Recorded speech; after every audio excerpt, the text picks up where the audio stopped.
ሰላም በጌታ የተወደዳችሁ ቅዱሳን እንደምን አላችሁ? ሁሉ ሰላም፣ የእግዚአብሔር ጸጋና ሰላም ከሁላችን ጋር ይሁን።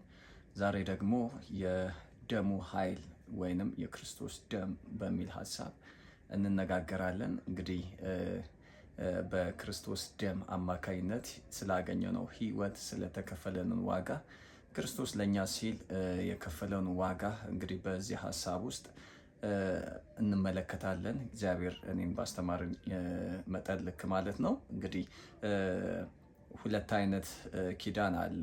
በብሉይ ኪዳን ዘመን እግዚአብሔር ሰዎችን ለማዳን የሚጠቀምበት ወይንም ሰዎችን ከኃጢአት ለማንጻት የሚጠቀሙበት መንገድ አለ። በአዲስ ኪዳን ደግሞ አሁንም እንደገና የወደቀውን የአዳምን ዘር በኃጢአት ምክንያት የወደቀው ከእግዚአብሔር መገኘት ውጭ የሆነውን የአዳምን ፍጥረት እንደገና ወደ እግዚአብሔር ወደ ራሱ ሊጠራ የፈለገበት መንገድ፣ እንደገና ክብሩን የመለሰበት መንገድ፣ የሰውን ክብር እንደገና የመለሰበት፣ እንደገና ከሞት ወደ ሕይወት ያመጣበትን መንገድ እንመለከታለን። እንግዲህ ሰው ከኤደን ገነት የተባረረው ሰርቶ ሳይሆን በልቶ ነው። እንደምናውቀው በዘፍጥረት መጽሐፍ ላይ በዛ በኤደን ገነት ውስጥ ባሉ ጊዜ ሰይጣን እንግዲህ ያንን የዛፍ ፍሬ አቅርቦላቸው ተሰናክለው ወይንም ያንን ፍሬ በልተው ከእግዚአብሔር ሀሳብ ውጪ እንደሆኑ እግዚአብሔር ያዘዛቸውን ነገር ባለመፈጸማቸው ባለማድረጋቸው ምክንያት አትንኩ ያላቸውን ነገር በመንካት በሰይጣን የማታለል ወይም የሽንገላ ቃል ምክንያት ከዛ ፍሬ ቀምሰው ከእግዚአብሔር ሀሳብ ውጪ የሆኑበት ከእግዚአብሔር መገኘት ውጪ የሆኑበት እና በዛ ምክንያት ደግሞ ከእግዚአብሔር የተሸሸጉበት ጊዜ ነበር እና በዛ የተጀመረው እንግዲህ የኃጢአት በዛ የተጀመረው ውድቀት አሁን እስካለንበት ክርስቶስ መጥቶ በመስቀል ስራ ራሱን መስዋዕት አድርጎ ከማቅረቡ ዘመን እስካለበት ድረስ በጣም የሰው ልጆች ወደ እግዚአብሔር መቅረብ የተቸገሩበት፣ እግዚአብሔርን ማግኘት የተቸገሩበት፣ ከኃጢአታቸው መንጻት ያቃታቸውና ከኃጢአት ለመንጻት ደግሞ ብዙ ዋጋ የሚከፍሉበት ጊዜ ነው የብሉይ ኪዳን ዘመን። ስለዚህ ይህ በልቶ የተባረረው ከኤደን ገነት በመብላቱ ምክንያት ያንን ፍሬ በመብላቱ ምክንያት የተባረረው የአዳም ዘር እንግዲህ አሁንም ተመልሶ ወደ መንግስት ወደ እግዚአብሔር መንግስት ወደ እግዚአብሔር መገኘት ከእግዚአብሔር ጋር እርቅ የሚያደርገው ከእግዚአብሔር ጋር ቤተሰብ ከእግዚአብሔር ጋር ወዳጅ የሚሆንበት እንደገና በልቶ ነው። ምን ማለት ነው? እንግዲህ በመጀመሪያው በኤደን ገነት ያን ፍሬ በልተው ከእግዚአብሔር እንደተለዩ አሁን ደግሞ በአዲስ ኪዳን ክርስቶስ ደቀ መዛሙርቱን ሲያስተምር ወይንም ሲናገር ደሜን ያልጠጣ ስጋዬንም ያልበላ ለእኔ ሊሆን አይገባውም ብሎ እንደተናገረ ማለት ነው። ጌታ ኢየሱስ ክርስቶስ ያንን የደም ጽዋውን እንደ ምሳሌ ያነሳው ክርስቶስ በመስቀል ላይ ወይም በመከራው ጊዜ ያፈሰሰውን ያንን ደም ለእኛ ሲል እንደሆነ በማመንና በመቀበል የተቆረሰው ያ ስጋ የተወጋው ጎኑ ለእኛ ሲል እንደሆነ የተቀበለ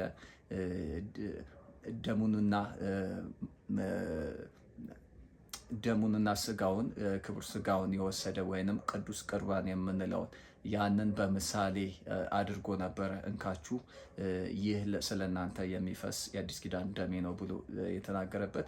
እንደገና ቂጣውን ቆርሶ ሲያካፍላችሁ እንካችሁ ይህ ለእናንተ የሚቆረስ የአዲስ ኪዳን ስጋዬ ነው ብሎ በምሳሌ የሰጣቸው ቦታ ነው። እንግዲህ ስለዚህ አሁንም ያንን ቅዱስ ቁርባን ጌታ ኢየሱስ ክርስቶስ ያካፈላቸውን ወይንም የሰጣቸውን ያን ቅዱስ ቁርባን በመቀበል አምነን በመቀበል የስጋውን መቆረስና የደሙን መፍሰስ በዛ ጽዋና በዛ ህብስት እንደተቀበልን በዛ እናረጋግጣለን። ስለዚህ ክርስቶስ ኢየሱስ ለኛ ሲል ደሙን እንዳፈሰሰ ለኛ ሲል እንደሞተ እንደተሰቃየ በሶስተኛውም ቀን እንደተነሳ በማመንና በመቀበል ያኔ በልቶ ከኤደን ገነት የወጣው የተባረረው አዳም አሁንም እንደገና የክርስቶስን ስጋና ደም በመቀበል በመብላት እንደገና ወደ እግዚአብሔር መንግስት የሚቀርብበት እንደገና የጥል ግድግዳ የሚፈርስበት በሰውና በእግዚአብሔር መካከል ያለው የጥል ግድግዳ የሚፈርስበት ነው ማለት ነው። እንግዲህ ክርስቶስ በመስቀል ላይ ራሱን አሳልፎ ሲሰጥ እኛ ወደ እግዚአብሔር መቅረብ ሆኖልናል። ጌታ ኢየሱስ ክርስቶስ በሰራው ስራ በዛው ቅስፈት በማመናችን ምክንያት ያኔ ከእግዚአብሔር ውጪ የሆነ በራሳችን እንመላለስ የነበርን የቁጣ ልጆች የነበርን የዚህ ዓለም የጨለማ ስራ ፍቃድ እያደረግን እንመላለስ የነበርን ወደ ሞት መንደር እየተጓዝን የነበርነውን በክርስቶስ ኢየሱስ ስራ በመስቀል ስራው በማመን በሞትና ትንሳኤው በማመን እንደገና ከእግዚአብሔር ጋር እርቅ ያደረግንበት እንደገና ወደ እግዚአብሔር የቀረብንበት እንደገና ልጆቹ ተብለን ልንጠራ ስልጣን ያገኘንበት ሆኗል ማለት ነው። የመጀመሪያው መንገድ እንግዲህ ከግብፅ እስከ ከነአን ነው። የእስራኤል ሕዝብ ከግብፅ ግዛት ውስጥ ወይንም ከባርነቱ ሲወጡ የፋሲካ ታይም ነበረ። እንግዲህ የፋሲካውን በግ አርደው ነው የወጡት። ያ የፋሲካው በግ የታረደው እንግዲህ ከግብፅ እስከ ከነአን የሚያደርስ የፋሲካ በግ ነው። ወይንም ወተትና ማር ወደምታፈስ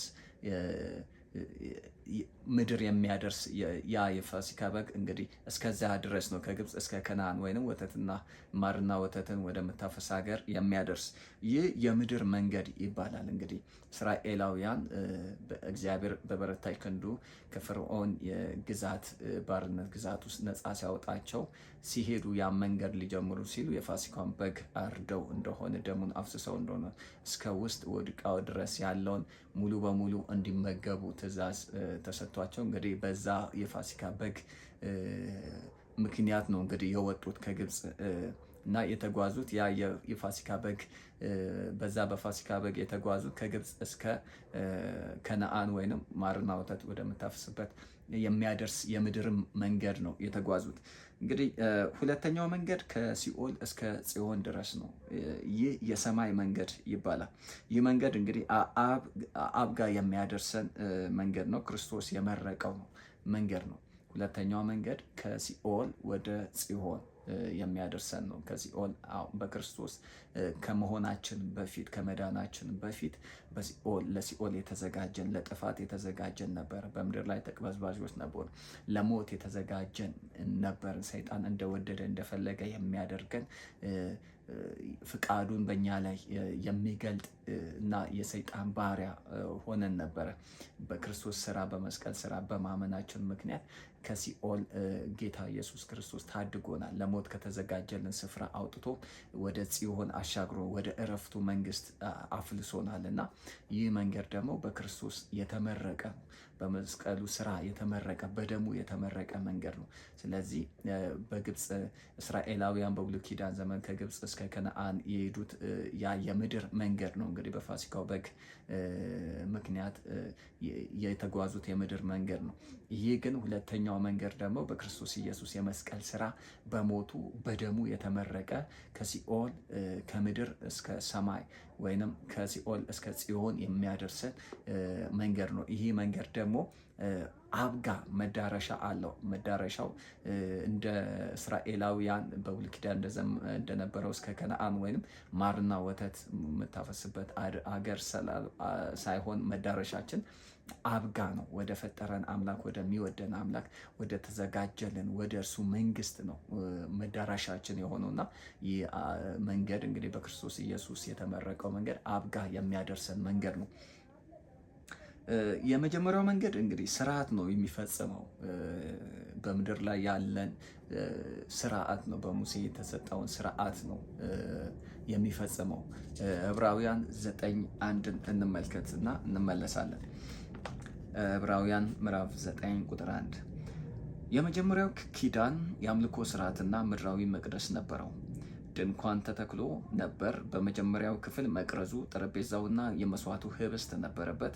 ይህም ስፍራ ቅድስት ይባላል። ከሁለተኛው መጋረጃ በስተኋላ ቅድስተ ቅዱሳን የተባለ ክፍል ነበር። በዚያም ውስጥ የወርቅ ማጠንትና በወርቅ የተለበጠው የኪዳኑ ታቦት ነበሩ። ይህም ታቦት መና ያለበትን የወርቅ መሶብ የለመለመችውን የአሮንን በትርና ኪዳኑ የተጻፈበትን ጽላት ይዟል። በታቦቱም ላይ የስርየት መክደኛውን የሚጋርዱ የክብር ኪሩቤል ነበሩ። አሁን ግን ስለ እነዚህ ነገሮች በዝርዝር መናገር አንችልም እና የሚዘረዝረው ሁሉ የመጀመሪያው ስርዓት የመጀመሪያው መንገድ ከግብፅ እስከ ከነአን ያለው የምድር መንገድ እንግዲህ በፋሲካው በግ ምክንያት የተጀመረው ያ መንገድ የስርዓት መንገድ ነው። በስርዓት የሚደረግ ነው። በምድራዊ ነገር በተሰጠ በሙሴ በኩል በተሰጠ በተላለፈ በጽላቱ በኩል በተላለፈ በዛ ህግና ስርዓት የሚመራ መንገድ ነው።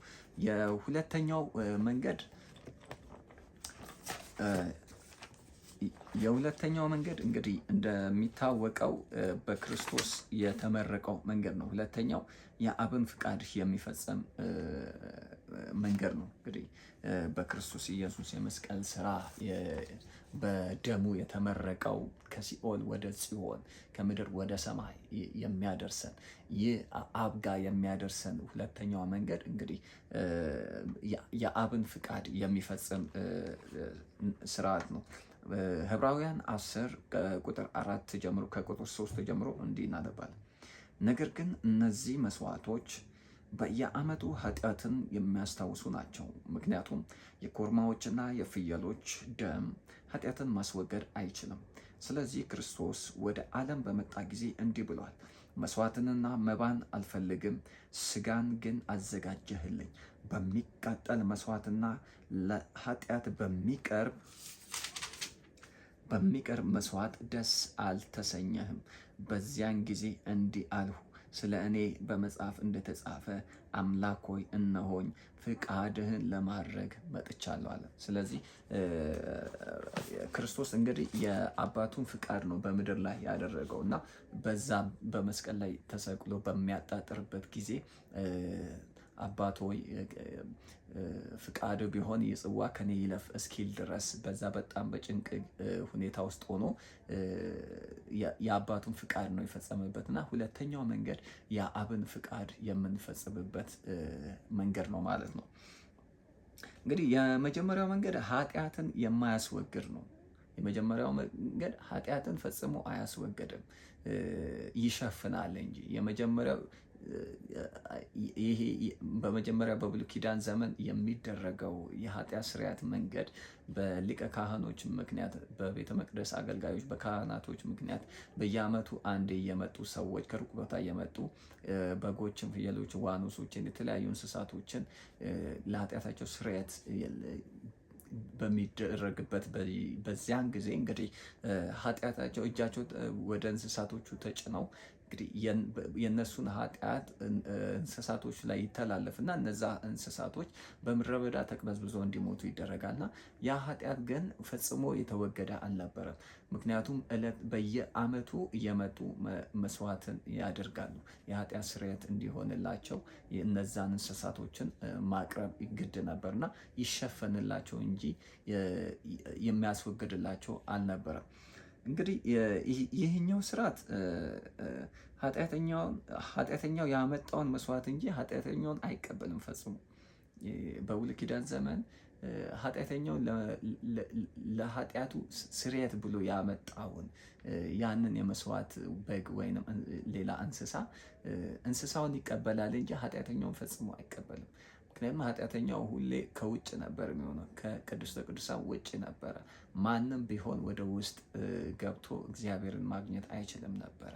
ወደ ቤተ መቅደሱ ደጃፍ መቅረብ አይችልም ነበር እና ይህ እንግዲህ መስዋዕቱን ተቀብሎ ካህኑ መስዋዕቱን የሚቀርበውን መስዋዕት ተቀብሎ ወደ ውስጥ ይገባል እንጂ ያን ኃጢአተኛውን ወደ ውስጥ ይዞ አይገባምና ኃጢአተኛው የማይፈለግበት ያ ሰው ወደ ውስጥ መግባት የማይፈቀድለት እግዚአብሔርን ማግኘት፣ እግዚአብሔርን ማየት፣ ድምፁን መስማት የማይፈቀድበት ጊዜ ነበር። ነገር ግን ያ መስዋዕት ብቻ ተቀባይነት ያለበት ነበር።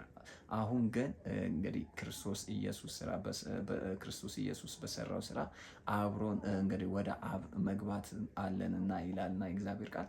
ጌታ ኢየሱስ ክርስቶስ እንግዲህ ወደ አብ ነው ያስገባል፣ ወደ ቅድስተ ቅዱሳን እግዚአብሔር ወደሚገኝበት አስገብቶናል። ድምፁን መስማት ችለናል። ካለብን ከኃጢአት ኩነኔ ድነናል። ከሞት ድምፅ ነፃ ወጥተናል። እግዚአብሔር በልጁ በክርስቶስ ኢየሱስ ነፃ አድርጎናልና በፊት እንግዲህ ለኃጢአት ባሪያ ሆነን ሳለን፣ ከሕግ በታች ሆነን ሳለን ሰይጣን እንደወደደ እንደፈለገ የሚያደርገን የነበርን እንግዲህ አሁን ደግሞ ጌታ ኢየሱስ ክርስቶስ በሰራው ስራ በማመን ብቻ ነፃ የወጣንበት፣ ስራታችን የተበጠሰበት፣ ሐዘናችን የተገፈፈበት፣ ቀንበራችን የተሰበረበት፣ የሞት ቃል ኪዳን የተሻረበት፣ እግዚአብሔር ሞታችንን በህይወት የቀየረበት ነውና ስለዚህ የክርስቶስ ኢየሱስ ደም ዛሬም ሕያው ነው። ዛሬም ከኃጢአት ሊያነጻ፣ ዛሬም ካለንበት ከቆሸሽንበት፣ ሰውም እግዚአብሔርም ከማይወድበት ክብር ከሌለበት ስፍራ አሁንም ሊያነሳን፣ እንደገና ሊያከብረን፣ ከተዋረድንበት ቦታ እንደገና ሊያነሳን፣ በክብር ሊያቆመን ጌታ ኢየሱስ ክርስቶስ በሰራው ስራ በማመን ዛሬም እንደገና ልጆቹ ልንባል መብቱ አለንና ስለዚህ በየትኛውም በሀገር ውስጥም በውጭም ሀገር ያላችሁ ወዳጆች፣ ከእግዚአብሔር ሀሳብ ውጭ ያላችሁ፣ ሰይጣን ፍቃዱን እንደፈለገ እያደረገባችሁ ነፍሳችሁ እረፍት ላጣሽ ነፍስ ዛሬ የምስራች እግዚአብሔር እንግዲህ ልጁ ኢየሱስ ክርስቶስን በመላክ ከኃጢአት ባርነት ነፃ የምንወጣበትን እንደገና ህይወትን የምንቀበልበት ሰላም በውስጣችን የሚሰፍንበትን እንግዲህ ጌታ ኢየሱስ የሚሰጠን ሰላም የዘላለም ነው። በሁኔታዎች የማይወሰድ ሰላም ነው። ዓለም የምትሰጠው ሰላም ለጊዜው የሚሆን ነው። ከዛ በኋላ የሚጠፋ ነው እና ከሰው የሚሰጥ ነው የዓለም ሰላም። የጌታ ኢየሱስ ክርስቶስ ሰላም ግን ከራሱ የሚመነጭ ለዘላለም ከኛ ጋር የሚኖር በምድር ሳለን የሚቀጥል ለዘላለም አብሮን የሚኖር ሰላም ነውና ነፍሳችሁ በብዙ ጭንቀት ውስጥ ያለች፣ በብዙ ግራ መጋባት ውስጥ ያለች ዛሬም ወደዚህ ጌታ በመምጣት ወደዚህ ጌታ በመቅረብ የጌታ ኢየሱስ ክርስቶስን ሞትና ትንሣኤውን ለእኛ ያፈሰሰውን ደም ዛሬም ሕያው ትኩስ ስለሆነ ከኃጢአት ሊያነጻን የተገባው ነውና ስለዚህ ወደዚህ ጌታ እንድትመጡ ወደዚህ ጌታ እንድትቀርቡ በጌታ ፍቅር ጠይቃችኋለሁ። የእግዚአብሔር ጸጋና ሰላም ከሁላችን ጋር ይሁን። በያላችሁበት እግዚአብሔር ድልን መከናወንን ይስጣችሁ። እግዚአብሔር እንደገና እግዚአብሔር ልባችሁን እንዲያገኝ ልባችሁን እንግዲህ እንዲፈውስ፣ ሐዘናችሁን ከላያችሁ ላይ እንዲሰብር፣ ሰላምን በውስጣችሁ እንዲያፈስ እጸልያለሁ። እንግዲህ እግዚአብሔር በነገር ሁሉ ከእናንተ ጋር ይሁን። መንገዳችሁን እግዚአብሔር ቀድሞ ይውጣ፣ ከፊት ለፊታችሁ ቀድሞ ይውጣ። ነገራችሁ ሁሉ በእግዚአብሔር የተጠበቀ የተያዘ ይሁን። የትኛውም ክፉ አያገኛችሁ። የሚያስጨንቃችሁ በብዙ አይነት ነገር አእምሯችሁን የሚያውቅ የዚህ ዓለም ጉድለት እያሳየ ክፍተታችሁን እያሳየ ያልደረሰባችሁ ነገር እያሳየ የሚያስጨንቃችሁ የትኛውም የክፉ ኃይላት የጨለማ ድምፅ ሁሉ ከህይወታችሁ ከዘመናችሁ የተከለከለ ይሁን። እግዚአብሔር በነገር ሁሉ ይባርካችሁ። ሰላም ሁኑልኝ።